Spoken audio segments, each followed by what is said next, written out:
The sun beat down on the tarmac like a relentless hammer. Heat shimmered in waves off the concrete, distorting the edges of planes and hangars at Westgate Executive Airfield. The engines roared, the tools clanked, the radios buzzed with static instructions.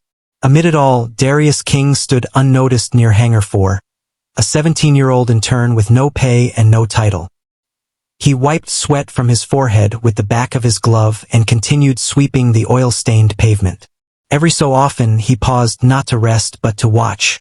He watched how the crew ran diagnostics, how the senior mechanics crouched beneath fuselages, how technicians adjusted the calibration on sensor arrays. Darius observed in silence, soaking in every movement, every word, every torque of a wrench. No one spoke to him unless it was to bark an order. Stay out of the way. Do not touch anything. Clean up that spill. He responded with a nod, never a word. Not because he was timid, but because he knew something they didn't. He knew more than they ever bothered to ask. Around his neck, he wore a dull bronze pendant, shaped like a pair of pilot wings.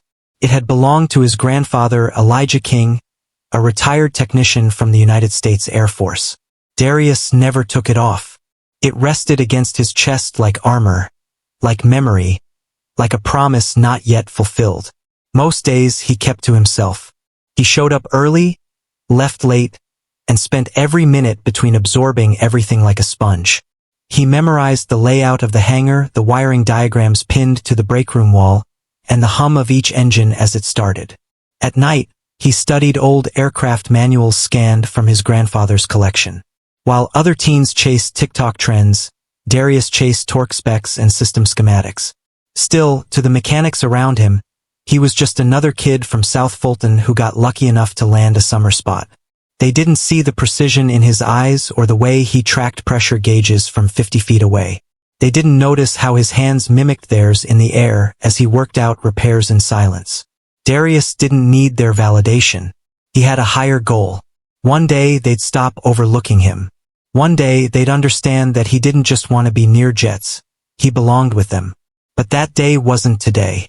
Today, the chief technician barked out that the hangar floor needed sweeping again, and Darius simply nodded, grabbing the broom without protest. He glanced up as a sleek Gulfstream jet taxied into the far end of the runway. The noise of its engines stirred a flicker of excitement in his chest. Something about that moment felt different, charged, like something was about to happen, like the sky itself was watching. He didn't know it yet, but that plane carried more than just a high-profile passenger. Carried the ignition to his future. The whispers always started when Darius walked by. He's just here to sweep floors. Probably doesn't even know what a torque wrench is. South Fulton kid near a multi-million-dollar jet? Please. They said it under their breath, just loud enough to sting, but never loud enough to confront. Darius heard every word. He had learned not to flinch. He just tightened his grip on the broom, kept his head down and listened, not to the mockery, but to the subtle clicks of tools, the drone of cooling systems, and the murmur of radios in the background. Inside, the hangar buzzed with morning tension. The maintenance crew shuffled past Darius with quick glances and half-shrugs. They didn't ask for help. They didn't need him. At least, that's what they told themselves. In a quiet corner behind the fuel storage unit, Darius sat for a 5-minute break, letting the shade cool the back of his neck. He pulled the pendant from under his shirt and ran his thumb across the wings. The metal had faded with age, but the edges were still sharp. Images of his grandfather flooded his mind. Elijah King, tall and commanding even in his final years, had fingers tough as leather and a voice full of wind. He had worked on jet fighters and cargo beasts, patching up hydraulics in the middle of combat zones and decoding avionics by memory. Darius had spent summers with him in a cluttered garage filled with aircraft parts, manuals, and stories. That garage had been his classroom, his sanctuary. One night, at the age of 12, Darius had watched his grandfather repair a jammed flap actuator on an old Cessna. No manual, no lights, just instinct and legacy. When it was done, Elijah looked at him and said, "Machines speak. You just gotta learn how to listen." He had listened ever since. The sound of laughter snapped Darius out of the memory. A pair of mechanics nearby were nudging each other, glancing at him, laughing behind gloved hands. He ignored them. Instead, he focused on the nose cone of the Gulf Stream that had arrived earlier that morning. The way the techs hovered near it meant someone important was on board, or about to be. Suddenly, a wrench clanged onto the floor near his feet. Darius looked up. One of the younger techs had dropped it and now stared at him expectantly, as if daring him to pick it up. Darius didn't move. Another mechanic walked over and snatched it instead, muttering something Darius didn't catch, but the tone said enough. Back to sweeping. Back to silence. But even silence can build pressure. And the airfield on this day was full of tension waiting to break. The black SUV didn't stop when it hit the tarmac. It rolled straight to the hangar like it owned the ground. Out stepped Calvin Stratton, crisp in a tailored navy suit and polished leather shoes that somehow avoided every oil stain. His silver hair was combed with precision, his jaw clenched with purpose. People moved faster the moment he appeared, like someone had flipped a switch. Darius had seen photos of Stratton before. Magazine covers. Online features. He was the kind of man who talked about innovation while shaking hands with presidents. The CEO of Aeronex Systems, pioneers of smart aviation, real-time flight diagnostics, and next-gen autopilot. If a jet flew, chances were, something inside it came from his company.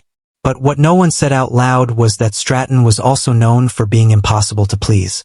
He walked with the confidence of a man who expected results, not excuses. Behind him trailed two assistants, one holding a leather tablet case, the other barking flight plans into a headset. Their jet, a custom-modified Gulfstream G700, gleamed on the edge of the tarmac like a sleeping beast. The surface was flawless. Its reputation? Priceless. Darius swept near the fueling station, careful to appear invisible. The last thing he needed was to get noticed by someone like Stratton. From a distance, he watched the flurry of activity. Ground crew refueling, technicians checking pressure lines, pilots reviewing the cockpit. "Eyes down," muttered one of the supervisors as he passed Darius. "He's not here for you." No one dared slow their pace. Every movement had urgency. There was a buzz in the air, a kind of electric pressure only someone like Stratton could bring. A billion-dollar demonstration awaited in Houston. Delays weren't an option. Stratton paused to take a call, his voice low and sharp. Darius caught fragments, flight path adjustments, investors waiting, no margin for mechanical failure.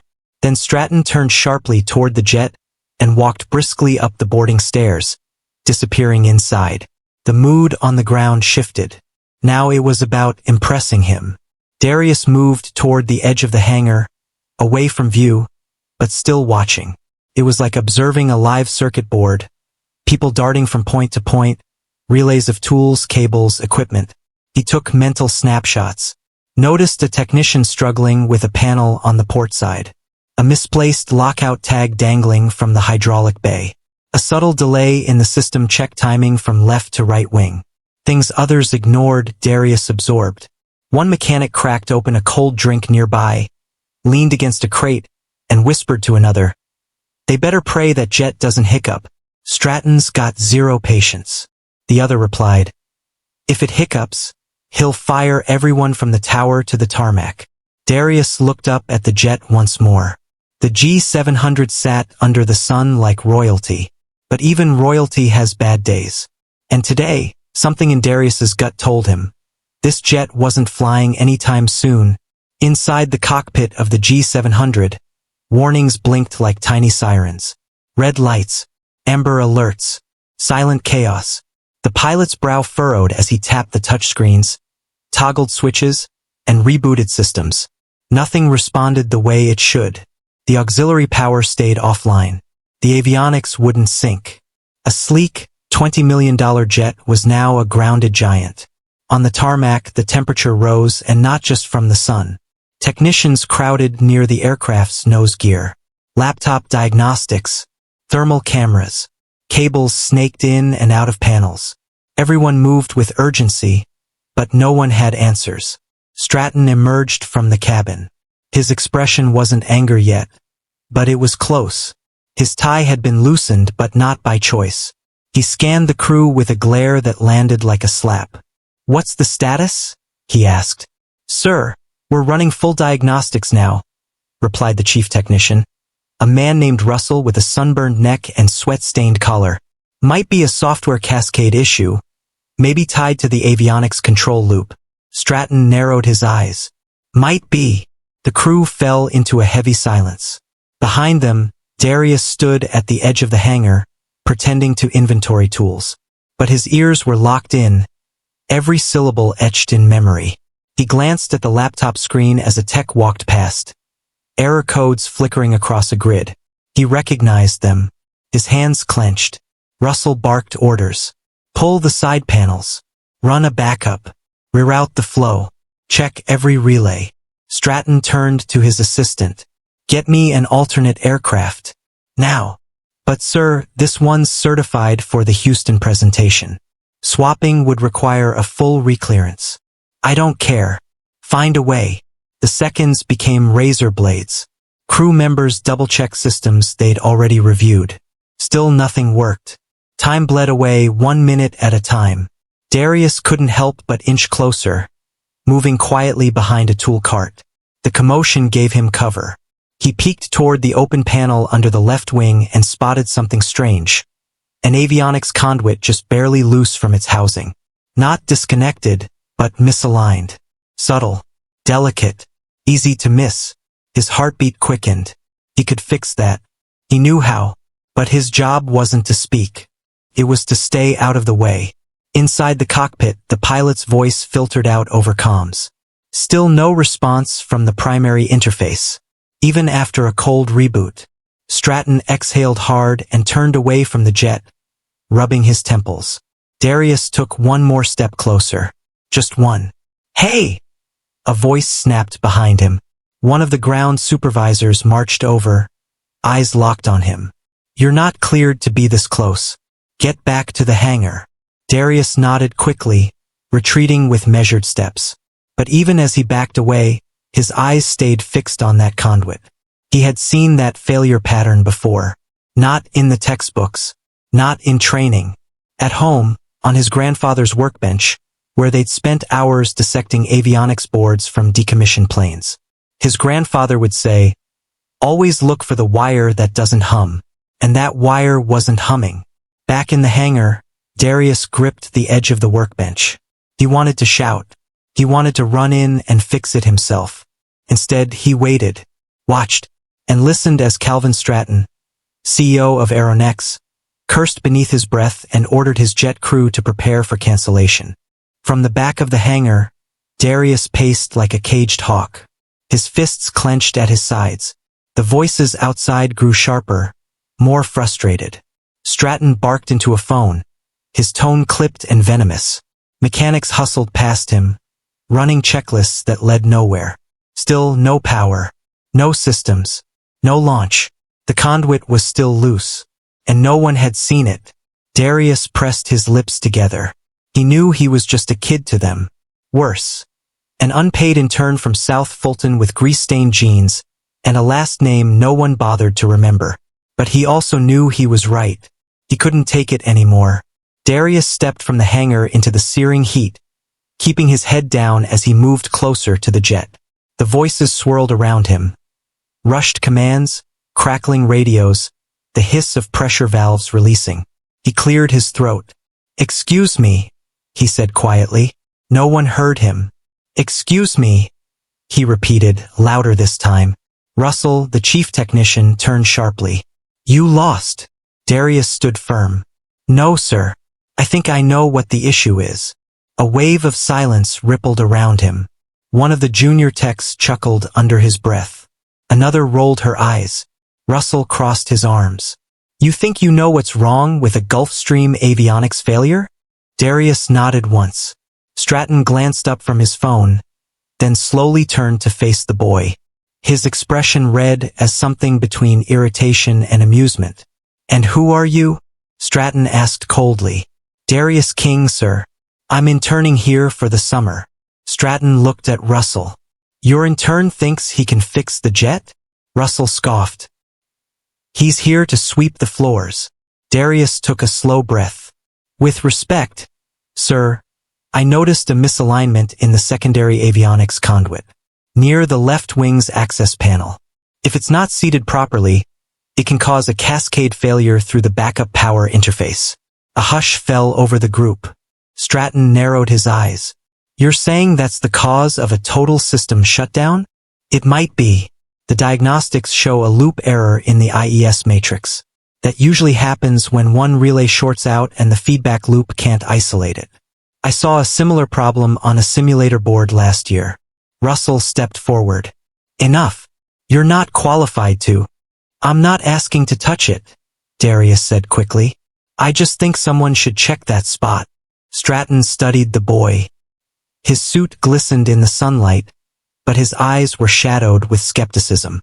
Then he gave a single nod. Let him look. Russell blinked.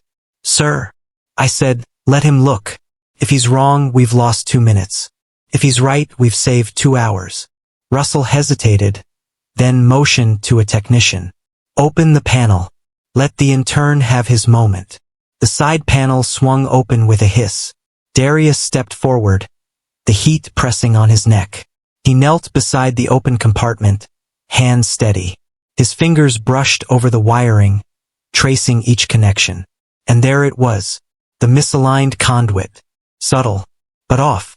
He reached for a torque driver and adjusted the connection with a gentle click, then checked the seal, realigned the latch and stepped back. Try the system now, he said softly. A junior tech ran into the cockpit. Everyone held their breath. The screens blinked, then blinked again. Power surged back online. The moment the jet roared back to life, the ground crew erupted into motion. Scanning gauges, verifying diagnostics, shouting across radios. But in the middle of the chaos, Calvin Stratton remained still, his eyes locked on one person, Darius. The teen had stepped back, hands behind his back, face calm. His breathing was steady, but there was a flicker of nervous energy in his eyes, the kind born from knowing he just did something no one expected from him. Russell stood frozen beside him. His mouth opened, then closed. Twice. Someone muttered nearby. Figured it out. In seconds, another whispered. Stratton approached slowly, his polished shoes silent on the concrete. His towering presence loomed over Darius, but the boy didn't flinch. It wasn't defiance, it was dignity. Stratton's gaze dropped.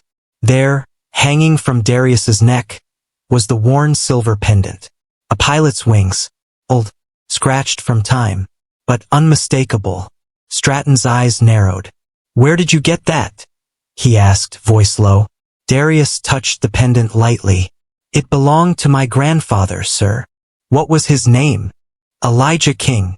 Stratton didn't respond right away. He looked away, somewhere far beyond the tarmac. For the first time since he arrived, the sharp edge in his voice softened. Elijah King, he repeated under his breath. Then he shook his head, as if chasing off a ghost. Russell, still trying to regain control, muttered, It was just luck. That could have been dangerous, letting him near that panel. Stratton ignored him. It wasn't luck. He didn't guess. He diagnosed. A heavy silence followed. Technicians who'd mocked Darius hours ago now watched him with quiet respect. No one laughed. No one rolled their eyes. Even the pilot, standing in the jet's doorway, gave a nod of approval. Stratton looked at Darius again. You said your grandfather taught you? Darius nodded. Since I was little. Engines, systems, flight theory. He served in the Air Force. A flicker of recognition passed across Stratton's face. The name, the pendant, the knowledge. Pieces were connecting. He turned to the group. Cancel the launch. Russell blinked. But the systems are restored. I'm aware, Stratton said. We're not flying today. No one argued. Stratton motioned for Darius to follow him. Walk with me. They stepped toward the hangar office, away from the noise, the crew, and the growing buzz. The moment felt strange to Darius, like stepping into an entirely different world. One where a CEO with a titanium watch suddenly cared what a teenager from South Fulton had to say. As they reached the office door, Stratton paused. "I haven't heard the name Elijah King in over 30 years, he said. "But I never forgot it." He opened the door and let Darius step in first. Inside the hangar office, the buzz of tools and jet engines faded behind thick glass. The room smelled of oiled leather and stale coffee. Darius stood near the window, unsure whether to sit or remain standing. Stratton walked past him, loosened his tie, and stared silently at a framed aerial photo of Westgate Executive Airfield on the wall. "You restored that jet like it was a bicycle chain," Stratton finally said. Darius allowed himself a quiet nod. "It wasn't the engine. It was the data relay circuit. I've seen that fail before in simulators my grandfather built. Sometimes the auxiliary power bus glitches and tricks the onboard diagnostics into reporting phantom errors." Stratton turned, eyebrows raised. "You're not just repeating jargon," he said. "You understand what you're saying." "I do." A beat of silence stretched between them. "That pendant," Stratton said, nodding toward it. "It's not just decoration." "No, sir. My grandfather wore it when he worked F-15s. I used to think it had some kind of magic," Darius said, smiling faintly. "He told me it didn't. But every time I touch it, I remember how focused he was when he worked." Stratton sat behind the desk and studied Darius. "Elijah King," he said slowly. "Tall man, broad shoulders, quiet, always humming old jazz songs."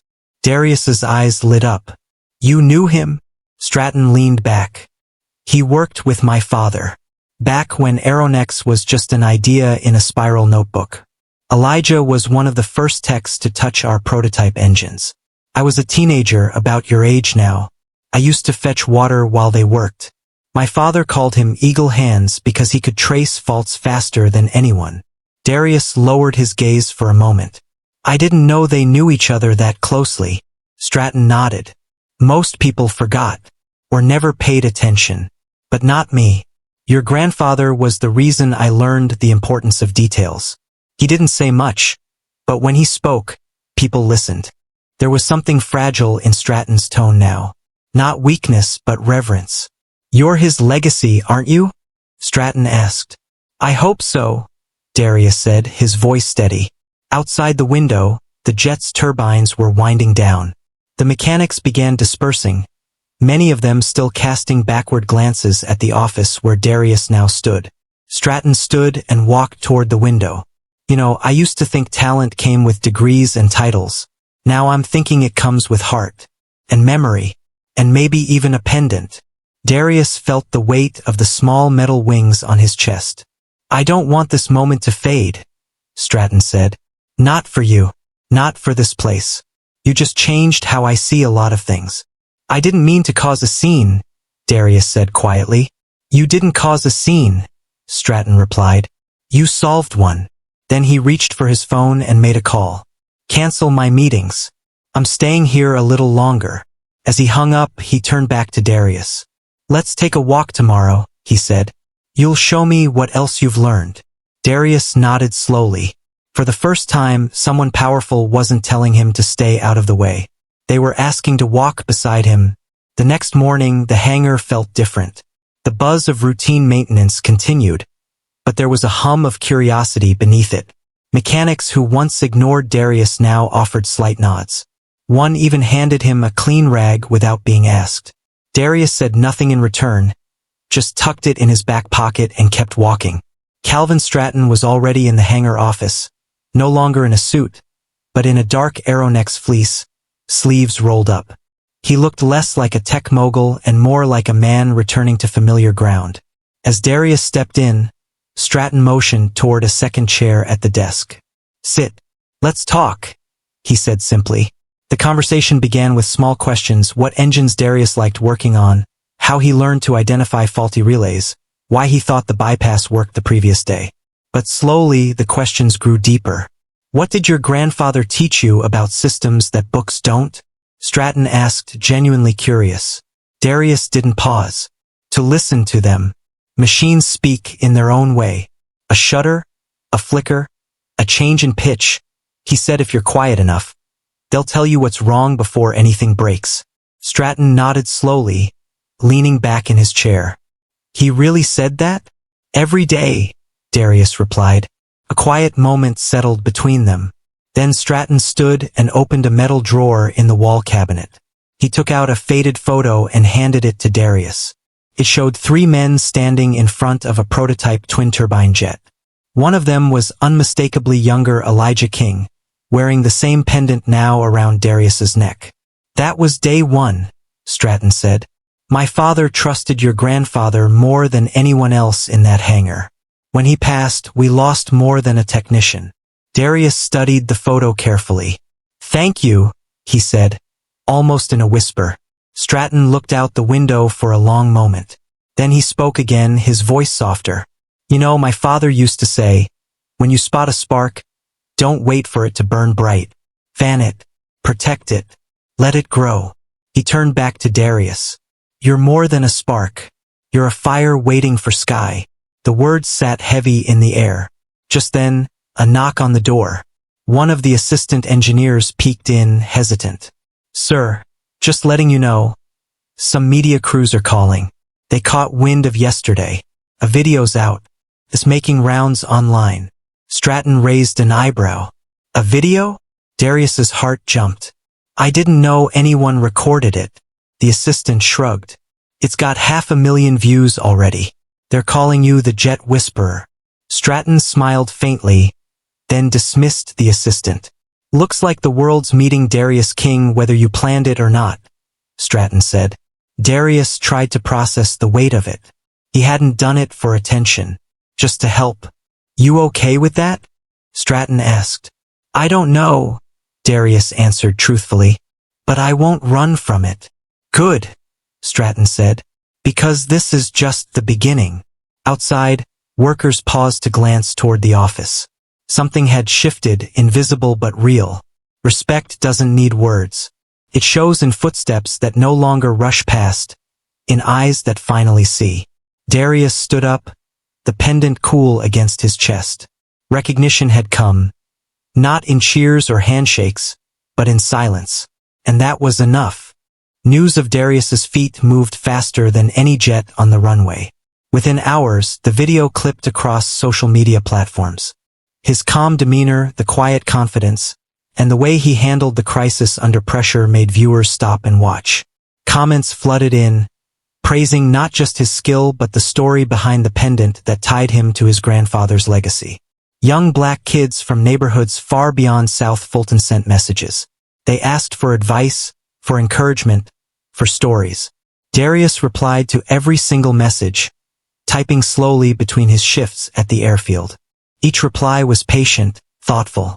He knew what it meant to feel invisible, unheard. Back at the hangar, things changed again. No longer just a silent observer, Darius was now a symbol.